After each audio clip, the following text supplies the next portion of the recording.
today is going to be an interesting day. We are doing something different today. Not working on the Honda S2000. We are actually working on the Honda CR-V.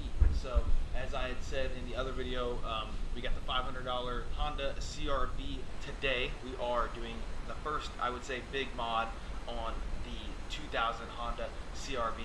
And maybe you guessed it, maybe you didn't, but wappo. Yeah, we're doing it, guys. We are going to slam this beast. P-ding rods. Okay? Peed. Like done peed my pants. Ing rods. Yeah, might be getting the rod in the A if these are garbage, but I don't think so. $300 though, guys, and I did already cut the thing, so we're just gonna cut it up for 10. So this is my finger knife slicing. See as it cuts the tape, slicing away, slicing with this fingernail, slicing this fingernail, and there you go, it's open.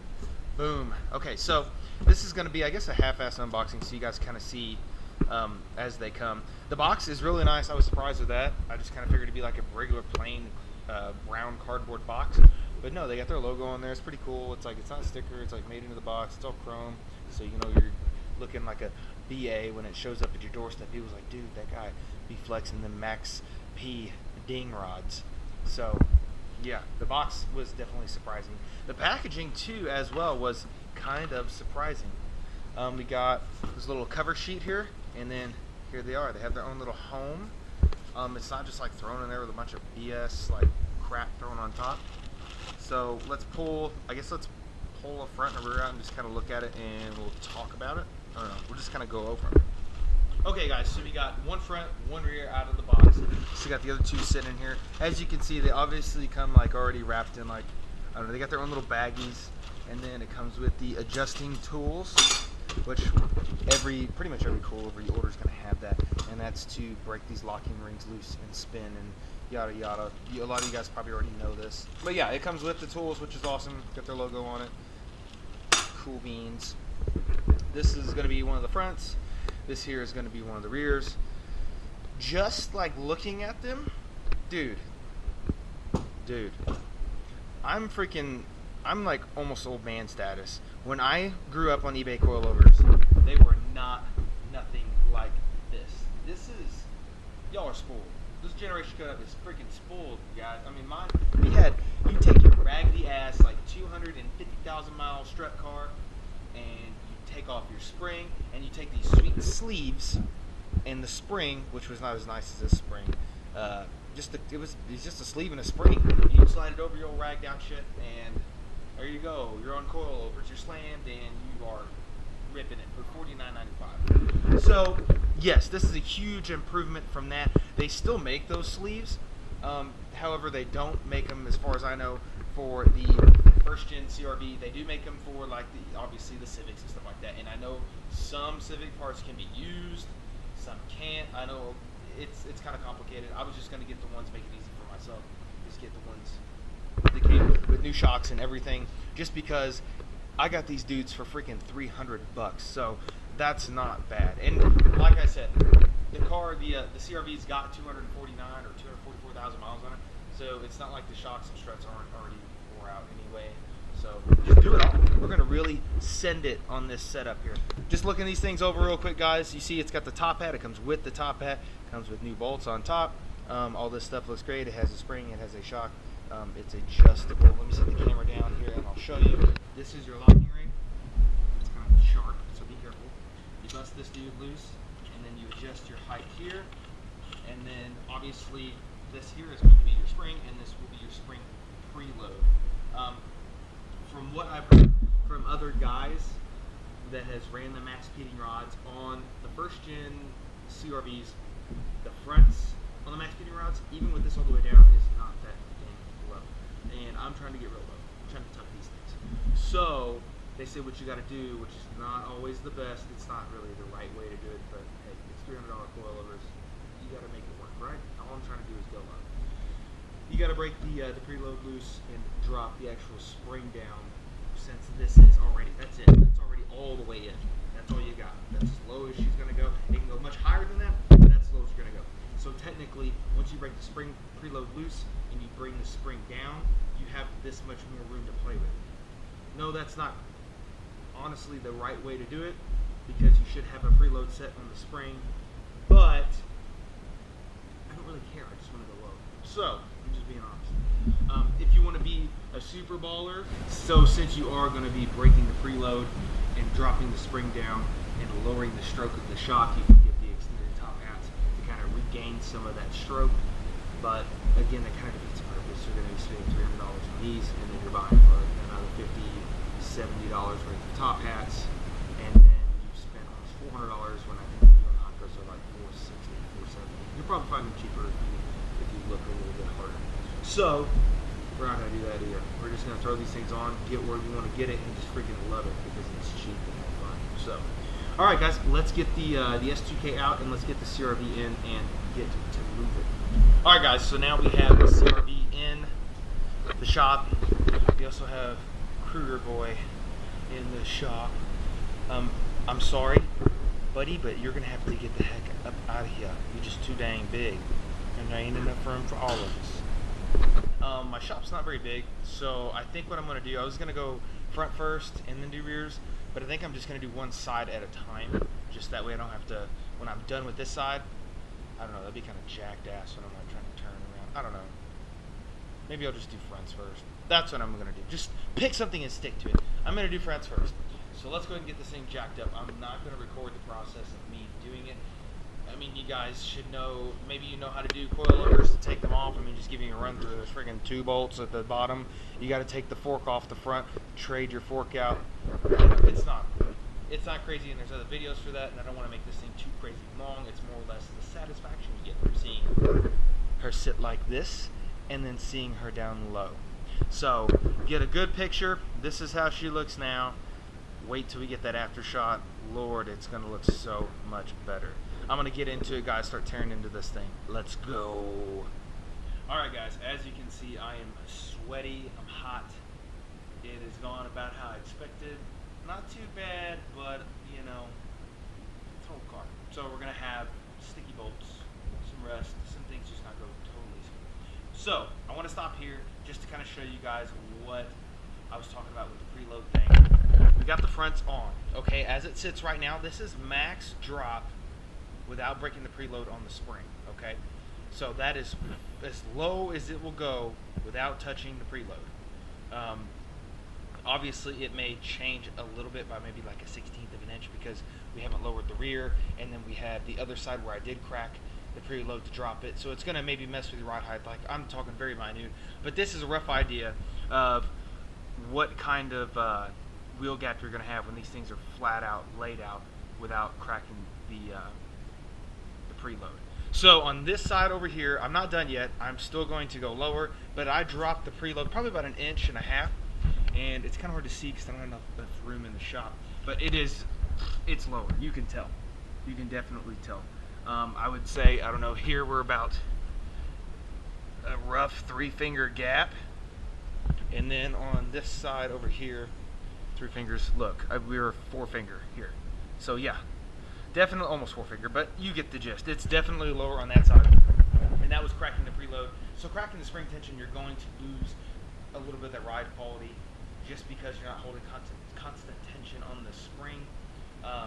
But again, guys, I wanted to go lower than that for sure, because honestly, that's not much lower than factory. I mean, it's probably like 1/2 inch, maybe I'm fudging the numbers, but I'm trying to get this thing, I don't know, I still have the wheel spacers on there, so I don't know if I'm going to pull a wheel spacer and try to tuck a little bit, or if I'm just going to get that nice smooth fitment. Maybe drop in the comments below what you guys think.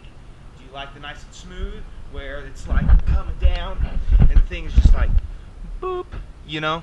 Or do you like a little bit of that filthy tuck action? I don't know. I always do. I always don't go super crazy aggressive, but on this car, it's a hoopty. I kind of just want to get ignorant with it and be an Instagram meme. So yeah, that's where we're at, guys. Just kind of wanted to show you the fronts. It probably took me about, I don't know, 30 minutes to do the fronts, and again, I'm not in any kind of rush. I'm just kind of banging through it, chilling, listening to music, doing my thing, playing with the preload. So what I'll probably do next is go ahead and crack the preload on this one, and then drop this one what I'm going to do with that one, and then probably like 2 inches overall, and then come back and look at it and see what it looks like in the front, and then come back and do the rears, and then just look at the overall thing. And you know, when you lower the rear, it may mess with the front, and just kind of like level it out from there.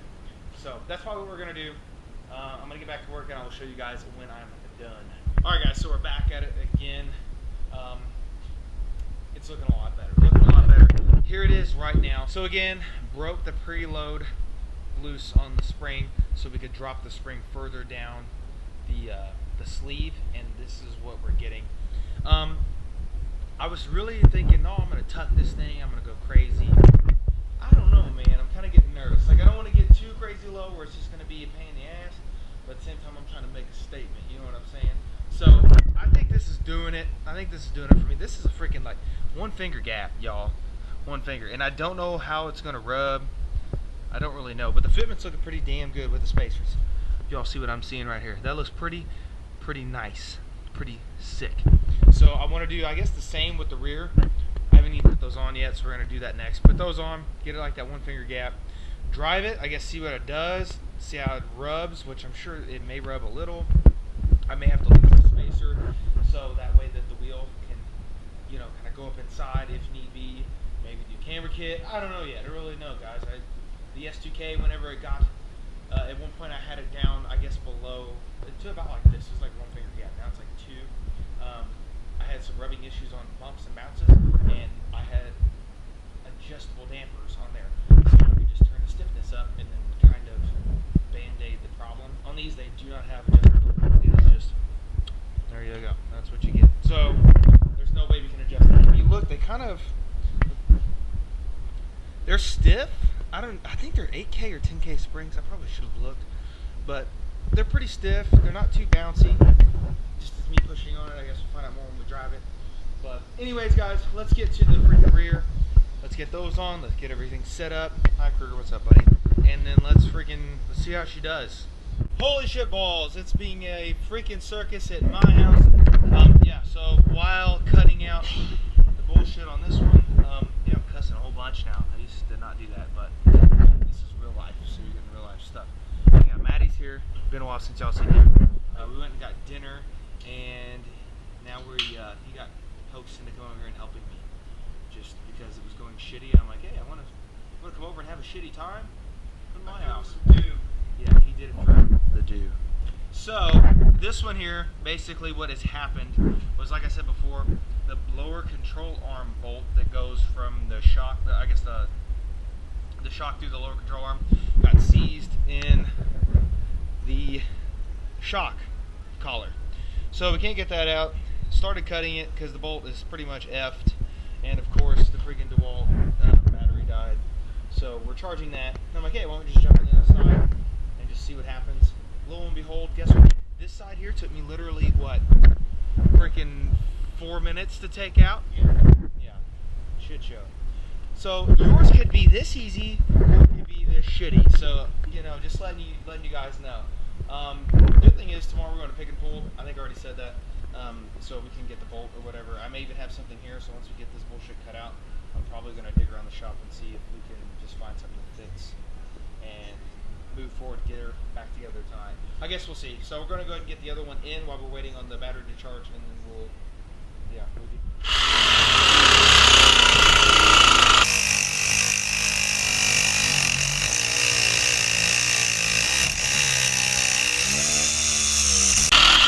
What are you cutting that with, a freaking pool noodle? Dang. Oh yeah. God damn.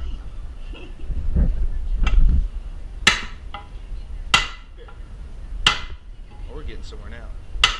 Easy. I don't know, I got a crooked wiener on the end of that thing. You seen it? Yeah. Ow. Do you see why we cut it? Do you see? Yeah, that is why. This thing is not playing freaking ball with us.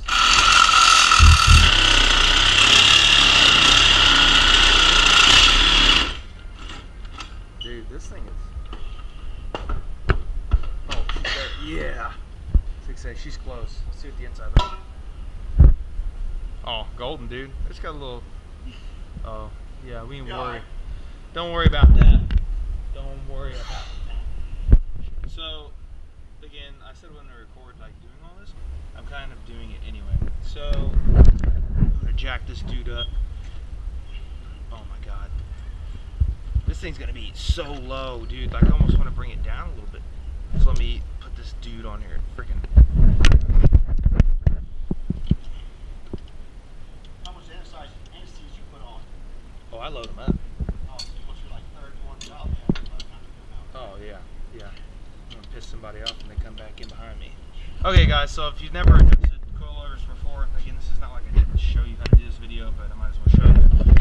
On these, like all the other ones, the base is the part that comes up and down and moves. So I'm just gonna go, I don't know, bring the jack up and see what the hell it looks like. Cause that's a lot of freaking range, dude. Damn, dude, that's low, my dude. Oh, your jack's maxed out. Okay. There you go. Yeah, let me bring the shock down because it's probably gonna be slammed as frig. Let's try that.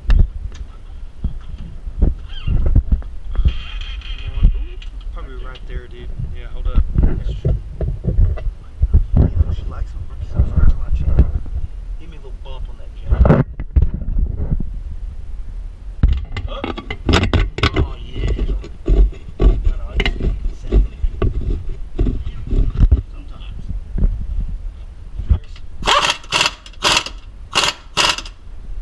Dude. It looks good, man. It looks way freaking better. It doesn't look like some old man car now. You about a finger and a half in that back corner. Finger and a half. Oh, that's about where I'm at. I think everywhere. Here, just do me a favor, man. Run around and just finger bang all my wells. Here, let me see. What's it feel? I legitimately finger bang. I mean, that's tight. Damn, dude, that's kind of tight. Yeah. That's too tight. That's You go something just to back. rub, dude. Oh yeah, we're good there. We're trying to get. I don't know. I'm kind of thinking 2 fingers. I don't know. Well, it's gonna settle. It is gonna settle for sure. That's about the same. Those are the same. Yeah. This one here. So the fronts, they're the same. Dude, this shit's Maybe it's the getting bad. metric tape measure. Oh yeah, we got that up in here. Dude, it looks, it's a good shot right here. 98.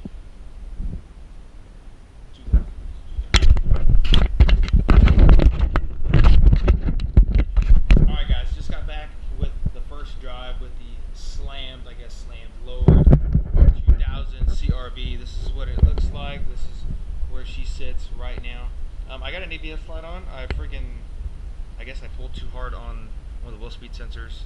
No big deal. Again, like I said, we're going to go to pick and put tomorrow, and I'll snatch one up there for the low. So, ride's good. 300 bucks, dude, you can't beat it. Like, it literally rides. It rides better. It rides better than on the factory stuff. Granted, the factory stuff did have like 243,000 miles on it, so it's obviously probably going to be better. But no, they ride really good. No crashy, nothing slammy, nothing like that. It did rub a little bit in the front because I'm pretty damn close. I brought it up a little bit, but I'm probably just going to let it sit and settle and see what she looks like in a few days. Other than that, guys, man, $300, steal. Like I said, the only thing is with the fronts, you have to break the spring preload to get them down low enough so you can look like this. If you don't break the spring preload, you're going to be like an inch lower than factory ride height. So this video is already long enough. Thank you guys for watching. I appreciate it. If you like the video, hit the like button. If you want to see more, subscribe. We're going to be doing some more stuff with the 2000 CRV Slam Dad Mobile, and I have some parts for the S2.